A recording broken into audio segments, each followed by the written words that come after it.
Good morning, students. Now, in today's lecture, we will discuss next point, magnetic dipole moment of revolving electron. Consider an atomic orbit, for example, hydrogen atom. Let this is the nucleus of hydrogen atom and only one electron revolving around the nucleus in anticlockwise direction. This is the direction of electron revolving in anticlockwise direction. Okay, then the tangential speed, this is the direction of tangential speed of the electron. Now mass of electron, let it is denoted by small m. This is mass of electron. Okay, then charge on electron, this is charge on electron. Mass on electron कितना होता है? This is 9.1 into 10⁻⁻31 kg. और charge कितना होता है यहाँ पर? E is equal to 1.6 into 10⁻⁻19 coulomb. Right. अब electron moving in orbit, consider कीजिए electron revolving around the nucleus in anti clockwise direction. तो इसके वजह से यहाँ पर मैग्नेटिक डाइपोल मोमेंट कैसे प्रोड्यूस होता है और उसका मैग्नीट्यूड क्या होता है, ये आज के लेक्चर में हम डिस्कस करने वाले हैं. ठीक है. Let electron revolves in anti clockwise direction as shown in figure around the nucleus of the hydrogen atom. Okay, student. Now, this electron performs uniform circular motion in an atom. If an electron revolves in anticlockwise direction as shown in figure, the angular momentum vector acts along the normal to the plane in upward direction according to right hand thumb rule. Okay, जैसे देखिए right hand thumb rule. तो if curled fingers denote the direction of sense of rotation, then stretched thumb denotes the direction of angular momentum. तो यहाँ पर देखिए, अगर ये electron anti clockwise direction में होता है तो ये यहाँ पर परपेंडिकुलर, मतलब इस तरह से ये एक्सिस है, तो फिर एंगुलर मोमेंटम की डायरेक्शन ये होगी. This is the direction of angular momentum denoted by capital L. बराबर है ना.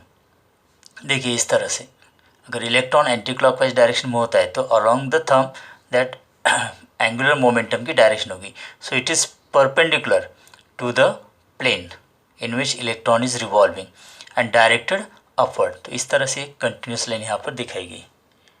Okay.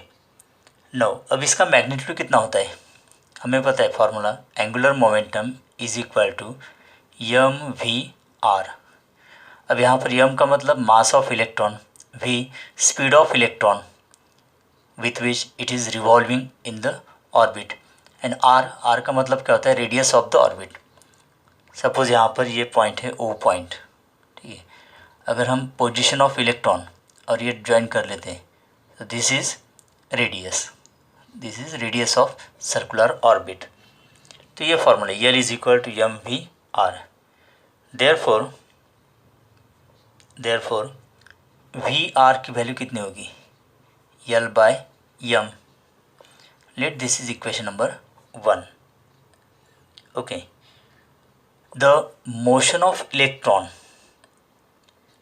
Constitute an orbital current, because हमें पता है कि करंट का मतलब क्या होता है? The rate of flow of charge, that is of course positive charge. लेकिन पॉजिटिव चार्ज तो एक्चुअल में मूव नहीं होते. That means electron negatively charge particle moves from lower potential to higher potential. देखिए यहाँ पर इलेक्ट्रॉन फ्लो हो रहे हैं इन एंटी क्लॉकवाइज डायरेक्शन. तो डायरेक्शन ऑफ करंट क्या होती है? Conventional direction of current is that is the opposite of flow of electron. अगर इलेक्ट्रॉन यहाँ पर ऑर्बिट में इन एंटी क्लॉकवाइज डायरेक्शन में होता है, इसका मतलब करंट की डायरेक्शन क्या होगी स्टूडेंट्स? करंट की डायरेक्शन होगी क्लॉकवाइज. बराबर है. Because conventional direction of current is opposite to the flow of electrons. तो अगर इलेक्ट्रॉन एंटी क्लॉकवाइज डायरेक्शन में होता है तो करंट की डायरेक्शन क्या होगी, फिर क्लॉकवाइज डायरेक्शन होगी ना। Yes, the motion of electron constitute an orbital current in clockwise direction. So, the uniform circular motion of electron is considered as current loop. So that electron moving in orbit in anticlockwise direction, that can be considered as current loop in which the current is moving in clockwise direction. Right. तो यहाँ पर current कितना होगा, देखिए current is given by I is equal to general formula rate of flow of charge. Okay, तो यहाँ पर ये क्या होगा, I is equal to charge on electron होता है E। Okay, and to complete one revolution we can take here the periodic time of revolution capital T। तो E का मतलब हो गया यहाँ पर charge on electron, capital T का मतलब time period of revolution of electron. Okay, चलिए इसको कंप्लीट करते थे। I is equal to E divided by अब पीरियोडिक टाइम। देखिए पीरियोडिक टाइम का मतलब क्या होता है, टोटल डिस्टेंस। अब ड्यूरिंग वन रिवॉल्यूशन इलेक्ट्रॉन ने कितना डिस्टेंस कवर किया होगा, equal to circumference of circle 2πr divided by उसकी लीनियर स्पीड कितनी है, v है। तो ये वैल्यू यहाँ पर रखते हैं हम, तो 2πr divided by v। Now it is equal to v ऊपर चला जाएगा तो ये होगा यहाँ पर EV divided by 2πr. Okay, this is equation number 2. Now, magnetic moment of current loop is along the normal to the plane in downward direction.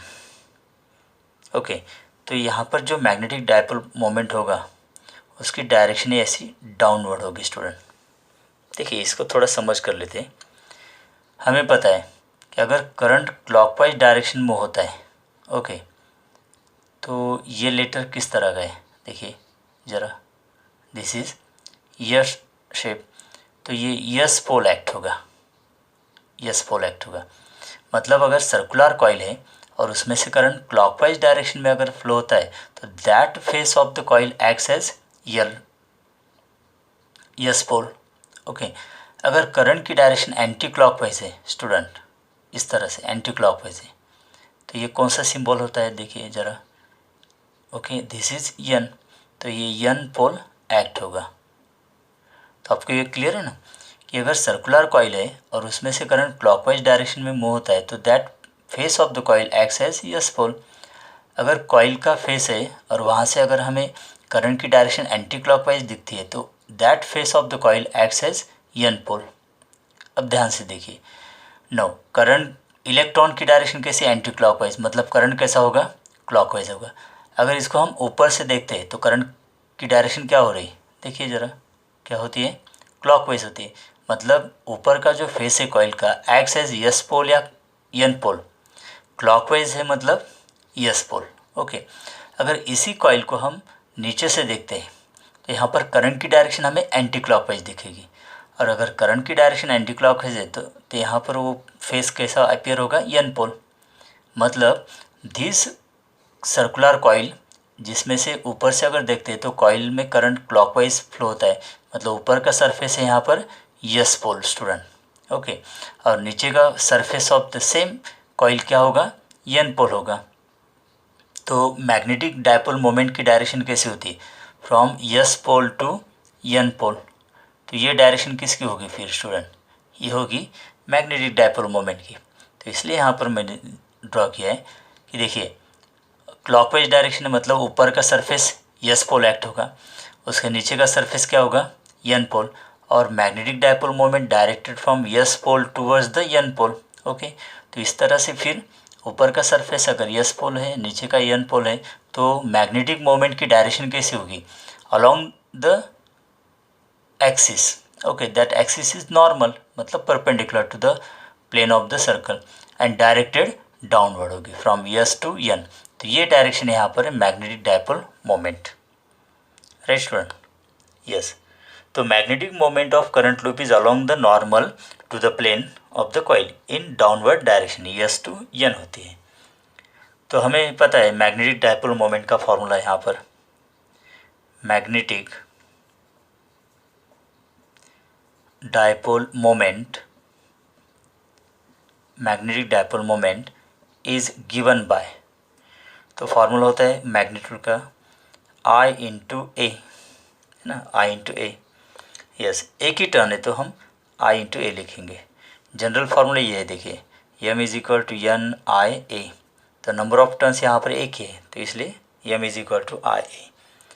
No I, okay, तो I के लिए ये इक्वेशन रखते हैं हम, that is E V divided by 2 pi R into A. अब इस circular coil का एरिया हम निकाल सकते हैं ना, रेडियस कितनी आर है तो एरिया कितना होगा पाई आर स्क्वायर। तो यहाँ पर ये इक्वेशन क्या आएगा, देखिए एक आर यहाँ पर स्क्वायर के साथ कैंसिल होगा, ओके, ये पाई पाई भी कैंसिल होगा। देयरफॉर स्टूडेंट एम के लिए फार्मूला क्या आएगा फिर, that is yes e v r divided by 2।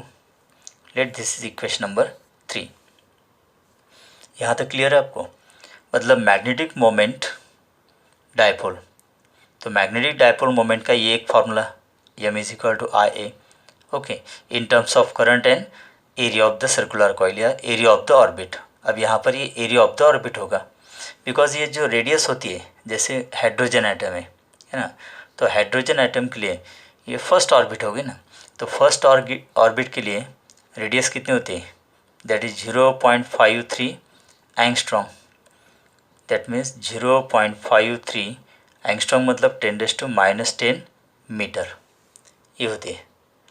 तो सेकंड ऑर्बिट में अगर इलेक्ट्रॉन होता है थर्ड फोर्थ, तो वहाँ पर R1 R2 R3 उसकी वैल्यू वेरिएबल रहेगी स्टूडेंट। तो फर्स्ट ऑर्बिट 0.53 एंगस्ट्रॉम होती है, okay. Know from equation 1 and equation 3 देखिए जरा, कैपिटल एम मतलब मैग्नेटिक डायपोल मोमेंट, ओके, तो यहाँ पर E/2 इंटू E/2 लिखा है। अब VR, देखिए VR के लिए इक्वेशन हमने क्या ऑप्टेन किया है,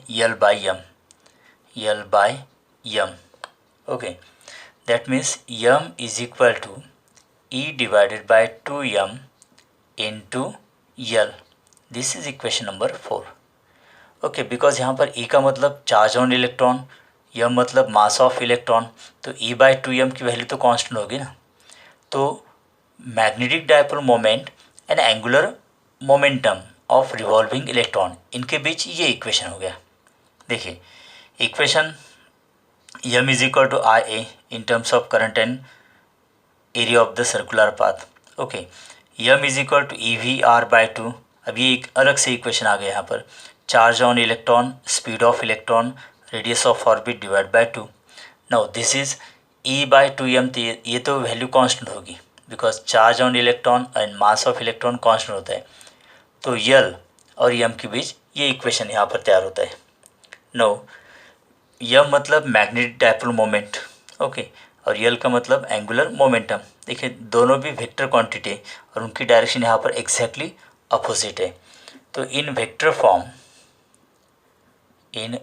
फॉर्म इसको कैसे लिखेंगे हम, vector m is equal to E/2m into vector L, और यहाँ पर स्टूडेंट्स माइनस साइन होगा, तो आपको क्लियर होगा ना, बिकॉज L की डायरेक्शन अपवर्ड है और m की डायरेक्शन डाउनवर्ड है, तो दोनों का मतलब यहाँ पर दोनों की डायरेक्शन अलग है, एग्जैक्टली अपोजिट, तो इसलिए यहाँ पर नेगेटिव साइन आता है। That means negative sign shows that vector m and vector L are opposite to each other, okay. अब यही मैग्नीट्यूड लेते हैं हम यहाँ पर, तो m/L इज इक्वल टू क्या होगा, E/2m, ओके, देखिए m/L is equal to E/2m।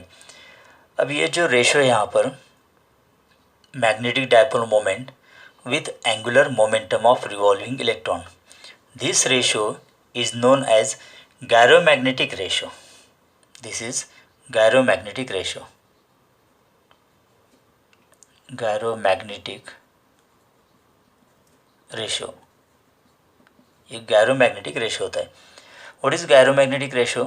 गैरोमैग्नेटिक ratio is nothing but the ratio of magnetic dipole moment with angular momentum of revolving electron is called gyromagnetic ratio। तो ये gyromagnetic ratio क्या होता है यहाँ पर? It is m by l is equal to, अभी E upon 2m तो constant है ना यहाँ पर, तो इसकी वैल्यू भी कांस्टेंट होगी, मतलब गैरोमैग्नेटिक रेशो कांस्टेंट होता है। ओके, तो ये रेशो कितना होगा देखिए, हम निकालते हैं। m by L is equal to, ये मतलब चार्ज ऑन इलेक्ट्रॉन, तो ये होगा 1.6 into 10⁻⁻19 divided by 2 into small m मतलब mass of electron, that is 9.1 into 10⁻31 kg। तो यहाँ पर ये दोनों पर्टिकुलर्स लिखे मैंने, है ना। तो m by L is equal to, अगर इसको सॉल्व करते हैं हम, तो ये आएगा स्टूडेंट 8.8 इंटू 10⁻10 आ जाता है ये, और इसका यूनिट क्या होगा? Yes, coulomb per kilogram, coulomb per kilogram. Y? Because देखिए चार्ज अपॉन 2m, चार्ज का यूनिट होता है कूलोम और मास का यूनिट किलोग्राम, तो कूलोम पर किलोग्राम। तो गैरोमैग्नेटिक रेशो ये कांस्टेंट होता है and it is equal to 8.8 into 10⁻10 coulomb per kilogram. Okay, the circular orbit electron produces orbital magnetic moment, मतलब m। In addition of orbital magnetic moment the electron has intrinsic magnetic moment. अब intrinsic magnetic moment का मतलब क्या होता है देखिए, ये तो यहाँ पर ऑर्बिटल मैग्नेटिक मोमेंट हो गया, ठीक है। देखिए इन हाइड्रोजन एटम, इसका एग्जांपल लेते हैं हम, तो यहाँ पर न्यूक्लियस होगा, लेट दिस पॉइंट इज ओ, और यहाँ पर इलेक्ट्रॉन, तो यहाँ पर ये इलेक्ट्रॉन है, ठीक है। Now it revolves in anti clockwise direction, जैसे यहाँ पर डिस्क्राइब किया है हमने। तो इलेक्ट्रॉन अब फर्स्ट ऑर्बिट है ना, तो 1s2, तो यस ऑर्बिट तो क्या होता है? स्पेरिकल होता है। तो यहाँ पर क्या करता है ये electron, this electron spins about its own axis. Okay, this electron itself spin about its own axis, और स्पिन करते हुए यहाँ पर ये रिवॉल्व होता है, ऐसे स्पिन करता है कंटिन्यूसली और रिवॉल्व भी होता है साथ में अराउंड द न्यूक्लियस। तो यहाँ पर हमने सिर्फ उसका रिवॉल्यूशन देखा है। Okay, due to revolution in the orbit, यहाँ पर जो मैग्नेटिक मोमेंट तैयार होगा ये वाला, तो दिस इज़ नोन एज, देखिए तो ये क्या होगा यहाँ पर MO होता है, लेट हम इसको O से डिनोट कर दें। तो MO का मतलब होता है orbital, orbital magnetic, magnetic dipole moment, dipole moment मतलब इलेक्ट्रॉन जब ऑर्बिट में रिवॉल्व होता है, ओके, तो उसकी वजह से यहाँ पर एक जो मैग्नेटिक डायपोल मोमेंट तैयार होगा, this is due to orbital motion of electron, so it is denoted by MO। साथ में इलेक्ट्रॉन स्पिन करता है अराउंड इट्स ओन एक्सिस, तो स्पिनिंग मोशन की वजह से भी यहाँ पर एक मैग्नेटिक डायपोल मोमेंट तैयार होता है student. So let this is denoted by MS। Okay, ये MS होगा, जिसका मतलब क्या होता है spin magnetic, spin magnetic dipole moment, dipole moment. Okay, मतलब MO का मतलब magnetic dipole moment due to orbital motion of electron, MS का मतलब magnetic dipole moment of electron due to its own spin motion. Okay, तो ये भी vector quantity है। अब एक ही इलेक्ट्रॉन अगर यहाँ पर है तो फिर इस एटम का एक मैग्नेटिक डायपोल क्या होगा, this is the resultant of this two, मतलब vector MO plus vector MS, right. अब इनका जो रिजल्टेंट होगा, okay, it has particular direction, तो M को यहाँ पर रिजल्टेंट वेक्टर होगा, सपोज यहाँ पर ये हॉरिजेंटल है, ठीक है, इस तरह से MS है, तो फिर इनका रिजल्टेंट इस डायरेक्शन में कुछ होगा, तो this is the resultant magnetic dipole moment of revolving electron, right student. तो इस तरह से ये आर्टिकल यहाँ पर कंप्लीट होता है। तो देखिए स्टूडेंट्स, इस तरह से यहाँ पर ओरिजिन ऑफ मैग्नेटिज्म भी यहाँ पर क्लियर होता है। मतलब origin of magnetism lies in the moving charges. देखिए इसको थोड़ा एक्सप्लेन करते हैं। समझ लीजिए हमारे पास एक बार मैग्नेट है, ये यहाँ पर bar magnet. Okay, this is N pole, this is S pole. अगर इसको हम बीच में से ऐसा कट कर देते हैं तो यहाँ पर ये ऐसे एक पीस तैयार होगा, एन पोल और ये एस पोल। तो हम easily N pole S pole इसका सेपरेट कर सकते हैं ना। अगर इसको ऐसे कट भी करते हैं तो यहाँ पर फिर से एस पोल और यहाँ पर एन पोल डेवलप होता है स्टूडेंट। अगर इसको कट करते जाते हैं कंटिन्यूसली, ओके, तो यहाँ पर एन एस इस तरह से होगा। अगर इसको और डिवाइड करते हैं तो लास्ट में हमें क्या मिलता है, एटम मिलता है। लास्ट में हमें एटम मिलता है। जैसे हाइड्रोजन एटम का एग्जांपल अगर कंसिडर करते हैं तो फिर ये इलेक्ट्रॉन यहाँ पर रिवॉल्व होता है ना। मतलब this orbital motion of electron is equivalent to a current loop, right student. तो हम यहाँ पर N pole S pole isolate नहीं कर सकते। लास्ट में हमें क्या मिलता है, एटम मिलता है। अब देखिए इलेक्ट्रॉन अगर यहाँ पर रिवॉल्विंग है तो करंट की डायरेक्शन क्या होगी, उसके अपोजिट होगी। तो अगर क्लॉकवाइज डायरेक्शन करंट मूव होता है, okay, we know that a current loop behaves like a magnetic dipole and one face of the acting as n pole, other act as s pole, जैसे यहाँ पर हमने देखा है। ओके, तो यहाँ पर एक फेस होगा n पोल, दूसरा फेस होगा ऑफ द सर्कुलर कॉइल क्या होगा, s पोल होगा, दूसरा n पोल होगा। तो यहाँ पर मैग्नेटिज्म है ना, तो इस मैग्नेटिज्म को तो हम मतलब ब्रेक नहीं कर सकते। तो इसका मतलब origin of magnetism lies in the moving charges. Okay, and यहाँ पर जैसे हमने डिस्कस किया कि अगर एक इलेक्ट्रॉन हम कंसिडर करते हैं तो यहाँ पर दो तरह के मैग्नेटिक डायपोल मोमेंट्स होते हैं, एक ऑर्बिटल और दूसरा स्पिन। और इसका रिजल्टेंट क्या होगा, फिर रिजल्टेंट होगा vector M is equal to vector M और प्लस वेक्टर एम एस। ठीक है, तो resulting magnetic moment of electron is the vector sum of orbital magnetic moment and the spin magnetic moment. Hence, magnetic moment of an atom is a vector sum of magnetic moments of all the electrons in it. अब यहाँ पर एक ही example लिया हमने, hydrogen atom. Okay, अगर sodium लेते हैं हम एग्जांपल, सोडियम, तो एटॉमिक नंबर कितना होता है, 11। मतलब इसके अंदर 11 electrons are revolving. Okay, 2 electron in first orbit, 8 electron in second orbit, 1 electron in third orbit.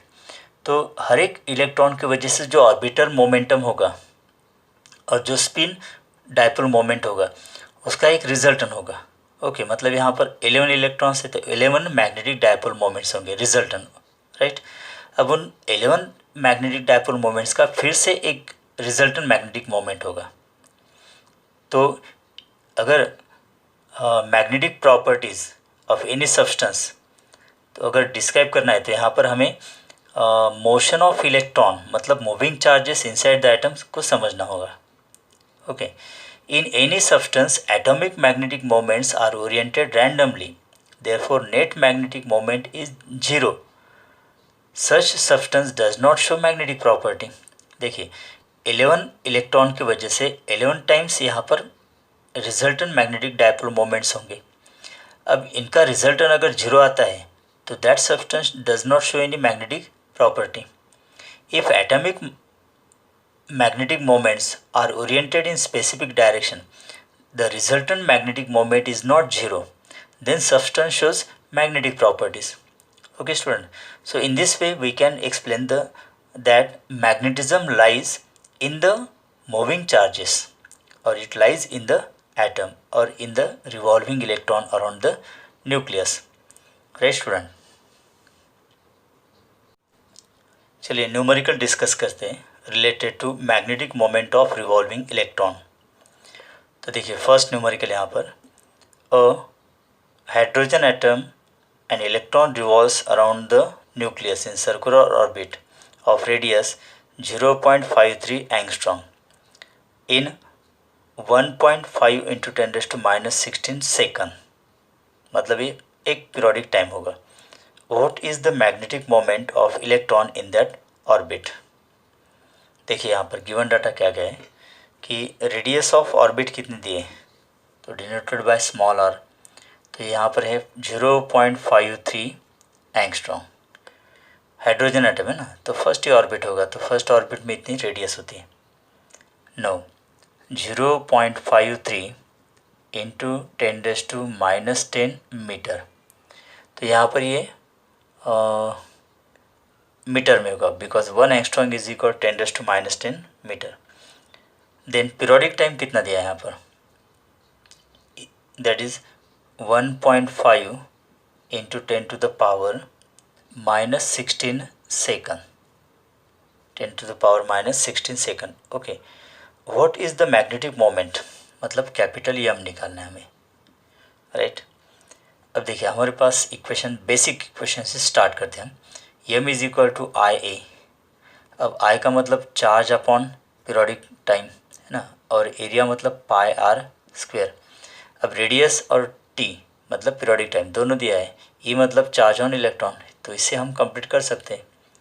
M is equal to, अब ई की value 1.6 into 10⁻⁻19 divided bye periodic time कितना है यहाँ पर 1.5 10⁻⁻16, राइट।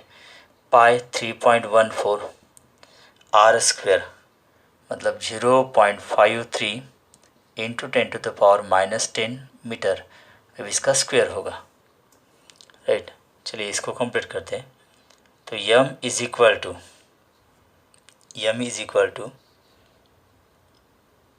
तो अगर हम यहाँ पर डिवाइड करते, देखिए स्टूडेंट 1.6 को अगर 1.5 मतलब 16/15 हो गया ना, अगर ये डेसिमल पॉइंट कट कर लेते हैं हम, तो 16/15 होगा, तो ये होगा 1.15 1 ज़ा 15, कैरी 1 है तो पॉइंट दिया है, ओके 10 हो जाएगा, और एक जीरो यहाँ पर लेते हैं, तो अब कितना होगा यहाँ पर ये 100, तो 15 6 ज़ा यस 90, तो फिर से एक बार 16, ओके 1.066 इंटू 10⁻², ये -19 है, -16 ऊपर आने के बाद +16, तो ये -3 बचेगा यहाँ पर, इंटू 3.14 इंटू, अब 0.53 का अगर स्क्वायर लेते हैं तो ये आएगा 0.28, ओके, और इंटू 10⁻⁻20, राइट।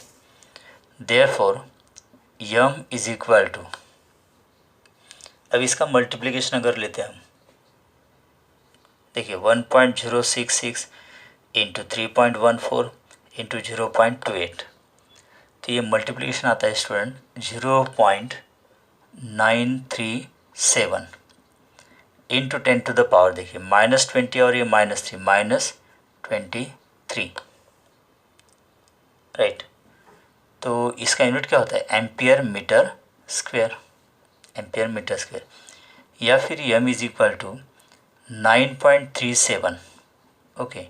तो 10 का पावर कितना होगा स्टूडेंट, यहाँ पर कितना होगा 10 का पावर, तो ये होगा -1 मतलब -24 होगा ना total ampere meter square, okay. तो ये आंसर आ गया यहाँ पर।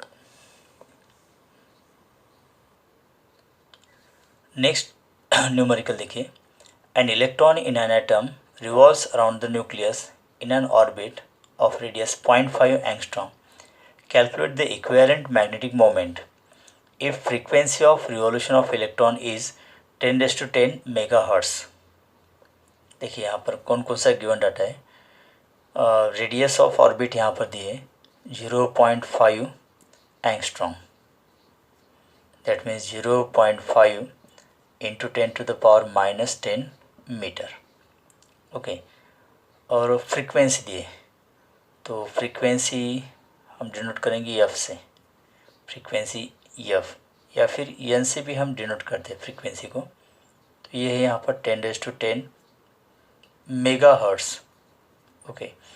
मतलब 10⁻10 मेगा मतलब 10⁻6 हर्ट्ज़, तो ये कितना होगा 10⁻16 हर्ट्ज़, राइट। और मैग्नेटिक डायपोल मोमेंट हमें निकालना है, तो देखिए फार्मूला क्या होता है यहाँ पर, m is equal to basic formula I into ए। आई का मतलब E upon T into pi R square, right.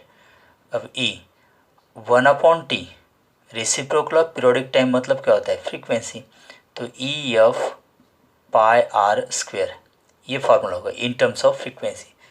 अगर हम इसमें वैल्यूज़ रखते तो आंसर आएगा हमारा E मतलब 1.6 into 10⁻⁻19, okay, EF 10⁻16 into 3.14, okay, और R मतलब यहाँ पर 0.5 इंटू 10⁻⁻10 इस ब्रैकेट का स्क्वायर। तो m is equal to 1.6 into 3.14, okay, और 0.5 का स्क्वायर कितना होगा स्टूडेंट, 0.25 इंटू 10⁻⁻19 प्लस 16 माइनस 3, और ये 10⁻⁻20। तो m यहाँ पर ये पूरा अगर मल्टीप्लिकेशन करते हैं हम तो ये कितना आएगा स्टूडेंट, यहाँ पर ये आता है 1.257। वाई, बिकॉज देखिए 1.6 इंटू 0.25 तो ये कितना होता है, 0.4 होता है। 0.4 और 3.14 का फिर प्रोडक्ट आएगा 1.25, 7 या 6, यस यहाँ पर 6 होगा ये, इंटू 10⁻⁻23 एम्पियर मीटर स्क्वेयर। तो ये इसका आंसर रहेगा स्टूडेंट, राइट।